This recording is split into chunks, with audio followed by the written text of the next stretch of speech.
47 Ambasha Vidansabha Center CPIM ni Engi Batanai Omlendo Debruma Awi Mungo Onkarja Fasal ni Fungo Shotorupa Hodaruk Somiti ni Habanogo Koktomatumani Kutumungo Dadak Enka candidate Omlendo Debruma O Shalo Koktomatumani Kutumungo Dadak Untani Kabangma Koktumrok Tirishaka Asasimia Hastate Central Habang BJP no Shedamok Funuka Tatal Kok Shawi Tatal Kok Ruwe 2018 Bishuo BJP Habango Paya Piaba 2023 Bishuo ke Lukura Mekang Peri Kibika Slai Kimen Wansoka Obahino Shaka Omlendo Debruma Koktomatumani Kutumungo Bono Karibo Manzaka CPIM Bakakte Committee Tangpang Vision Pal CPIM ni Adon Kajol Dev Prodip Saha Khawi Kubun Adon Rom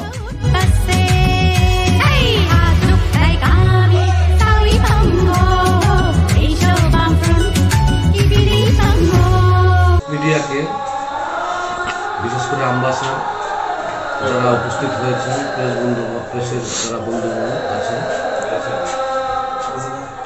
আমার নিজের পক্ষ থেকে আমাদের পার্টির পক্ষ থেকে আন্তরিক শুভেচ্ছা জানাচ্ছি।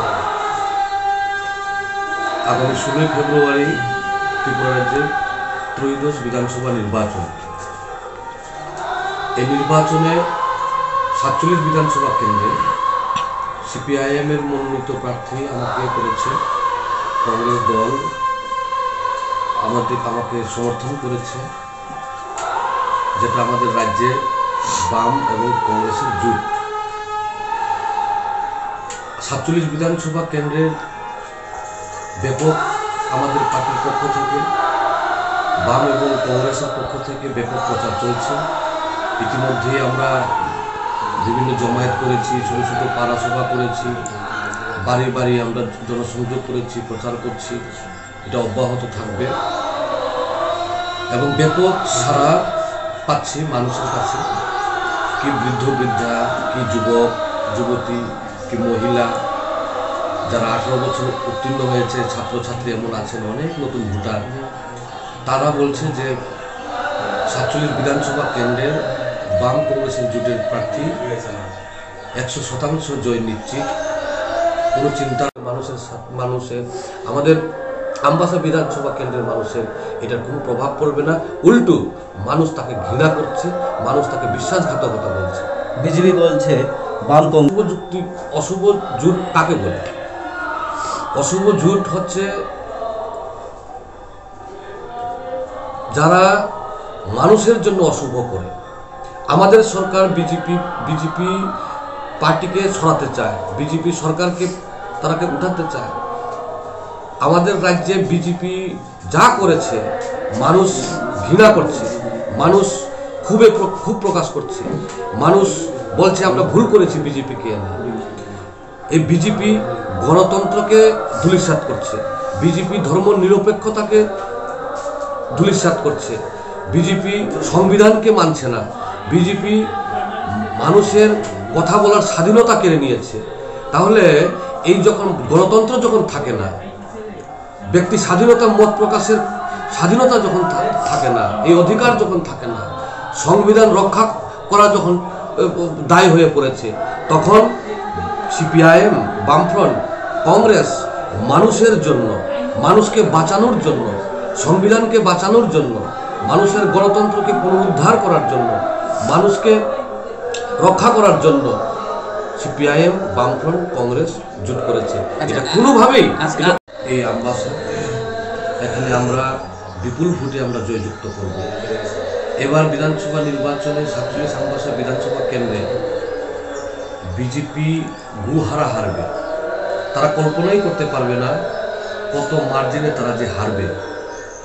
মানুষ সাড়া দিচ্ছে, আমাদের মিছিল মিটিংয়ে যখনই খবর পাচ্ছে আমাদের মিছিল মিটিংয়ে তারা যুক্ত হচ্ছে। বিজেপি এই 5 বছরে, আইপিএফটি 5 বছরে যা করেছে, মানুষের সর্বনাশ করেছে, এই রাজ্যটাকে অন্ধকারে নিমজ্জিত করেছে, মানুষের কথা বলার স্বাধীনতা দেয়নি, গণতান্ত্রিক অধিকার মানুষের হরণ করেছে। এর বদলা, এর প্রতিশোধ মানুষ নেবে। প্রতিশ্রুতি দিয়েছিল দেশের প্রধানমন্ত্রী স্বয়ং নিজে এসে ত্রিপুরা রাজ্যের কয়েকটি জেলায় তিনি জনসভা করেছেন। মানুষকে প্রতিশ্রুতি দিয়েছিল 340 টাকা মজুরি, 200 দিনের কাজ, বছরে 50,000 চাকরি। এই প্রতিশ্রুতিগুলি বেমালুম ভুলে গেছে নরেন্দ্র মোদীর সরকার, বেমালুম ভুলে গেছে রাজ্যের বিজেপি আইপিএফ জোট সরকার। মানুষ বলছে দেশের প্রধানমন্ত্রী এত মিথ্যা কথা বলতে পারে, এত প্রতারণা করতে পারে, আমাদেরকে তারা বিশ্বাসঘাতকতা করেছে। আমরা আশা আকাঙ্ক্ষা যে করেছিলাম পুরাটাই উল্টো। মানুষ এর বদলা নিতে চায়, মানুষ তার প্রতিশোধ নিতে চায়। মানুষ তার কোথায় রাস্তা তো নির্মাণ হলো না, কোথায় স্কুলে তো টিচার শিক্ষক নেই, কোথায় পানীয় জলের অভাব তো দূরীকরণ হলো না। উপজাতির অংশের মানুষ এখন বোধ করছে আমাদের অর্থনৈতিক, আমাদের জীবন জীবিকা নির্বাহ করার যে মূল, যে মানুষ বেঁচে থাকার যে উপায়সমূহ, এই উপায়গুলি যদি না হয় তাহলে আমাদের গ্রেটার ত্রিপুরা করে কী লাভ হবে?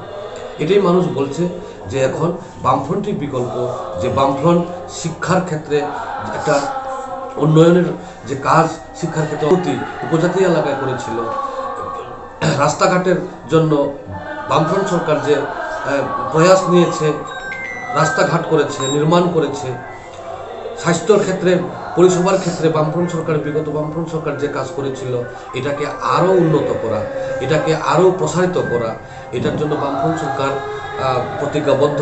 আপনারা জানেন যে নির্বাচনী ইশতেহারে বামফ্রন্টের পক্ষ থেকে বলা হয়েছে যে কি করা হবে আমাদের সরকার আসার পর, সিপিআইএম কংগ্রেস জোট সরকার আসার পর, বামফ্রন্ট কংগ্রেস জোট আসার পর 50 ইউনিট বিদ্যুৎ বিল সরকার জনগণের হয়ে ব্যয় করবে, রাস্তাঘাট উন্নত করবে, 5 বছরে 2.5 লক্ষ কর্মসংস্থান সৃষ্টি করবে। মানুষ এই রাজ্যের বেকার যুবকরা পাবে। এটা সরকারি হতে পারে, আধা সরকারি হতে পারে, এটা শিল্প হতে পারে, এটা নানান রকমের হতে পারে। এটা সব মিলিয়ে সরকারি, আধা সরকারি, শিল্প, বাণিজ্য, এরকম স্কিল ডেভেলপমেন্ট সব মিলিয়ে 2.5 লক্ষ বেকার যুবকদের কর্মসংস্থান করা হবে। উপজাতি 2018 বিধানসভা নির্বাচনের আগে প্রধানমন্ত্রী এসে যে জুমলা কথা বলেছিল, মানুষ বিশ্বাস করেছিল প্রধানমন্ত্রী এসেছে মিথ্যা কথা বলবে না, যা বলবে সত্য বলবে। কিন্তু দেখা গেল 18 সব বিধানসভা প্রাককালে যে কথা বলেছে এটা সব জুমলাবাজি কথা, এটা মিথ্যা কথা। এটা এই রাজ্যের মানুষের সাথে, আমবাসা মহকুমার 47 বিধানসভা কেন্দ্রের মানুষের সাথে প্রতারণা করেছে, বিশ্বাসঘাতকতা করেছে। এখন তো মানুষ বলছে যে এখন আর নরেন্দ্র মোদী দেশের প্রধানমন্ত্রী এত মিথ্যুক হতে পারে, এত প্রতারক হতে পারে, এত বিশ্বাসঘাতকতা মানুষের সাথে করতে পারে, এই প্রধানমন্ত্রীকে আর বিশ্বাস করা যায় না। আমবাসাতে প্রধানমন্ত্রী এসেছে, আমরা ওয়েলকাম, আমবাসাতে আসুন, মিটিং করুন, জমায়েত করুন। কিন্তু মানুষ প্রধানমন্ত্রীর আর বক্তব্য, প্রধানমন্ত্রীর যে আশ্বাস, প্রধানমন্ত্রীর প্রতিশ্রুতি মানুষ আর শুনতে চায় না। কারণ এই প্রধানমন্ত্রী বিশ্বাসঘাতকতা করেছে, মিথ্যা কথা বলেছে। এটা বারবার তারা মিথ্যা কথা বলে সরকারে আসার পর ভোট নিয়ে মানুষের গলা টিপে, মানুষের পেটের ভাত কেড়ে নেয়, মানুষের মুখের গ্রাস কেড়ে নেয়, মানুষের গণতান্ত্রিক অধিকার কেড়ে নেয়, মানুষের ব্যক্তি স্বাধীনতা, মত প্রকাশের অধিকার কেড়ে নেয়, জিনিসপত্রের দাম বাড়ায়। মানুষ যখন অর্ধাহার অনাহার হয় তারা কিছুই করতে পারে না। রাস্তাঘাট, ডাবল ইঞ্জিনের সরকার, সংস্কার পর্যন্ত করতে পারেন না। স্কুলে মাস্টার নেই, বিভিন্ন দপ্তরে শিক্ষক কর্মচারী নেই, কিছু তারা নিয়োগ করতে পারেন না। ভারতবর্ষের মধ্যে, উত্তর পূর্বাঞ্চলের মধ্যে অন্যতম বেকারত্বের বৃদ্ধির হার ত্রিপুরা রাজ্যে। কেন এরকম? চাকরির দরজা বন্ধ, প্রাইভেটাইজেশন করছে, বিদ্যুৎ, শিক্ষা দপ্তর, হাসপাতাল প্রাইভেট করবার জন্য উদ্যোগ নিয়েছে। এর থেকে মুক্তি। নির্বাচন কমিশনের কাছে আমাদের অনেক পার্টির পক্ষ থেকে, রাজ্য দপ্তরের পক্ষ থেকে অনেক অভিযোগও কিছু গেছে, অনেকগুলো গেছে। এবং কয়েকটি যে ঘটনা আপনারা জানেন, যে কয়েকটি ঘটনা সাসপেনশন হয়েছে, অনেক কর্মচারী তারা নিরপেক্ষতা বজায় রাখার এখানে বজায় করতে পারেনি, তার জন্য সাসপেনশন হয়েছে।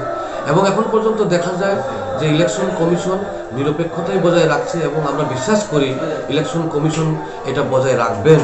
মানুষের গণতন্ত্রের অধিকার এটা ফিরিয়ে দেবেন, গণতান্ত্রিক অধিকার মানুষের প্রয়োগ করতে পারবেন। এবং ইলেকশন কমিশন যে বলেছে জিরো ভায়োলেন্স, এই জিরো ভায়োলেন্স তার মুখে বললে হবে না, কার্যক্ষেত্রে করতে হবে। এবং আমরা ইলেকশন কমিশনের কাছে আমরা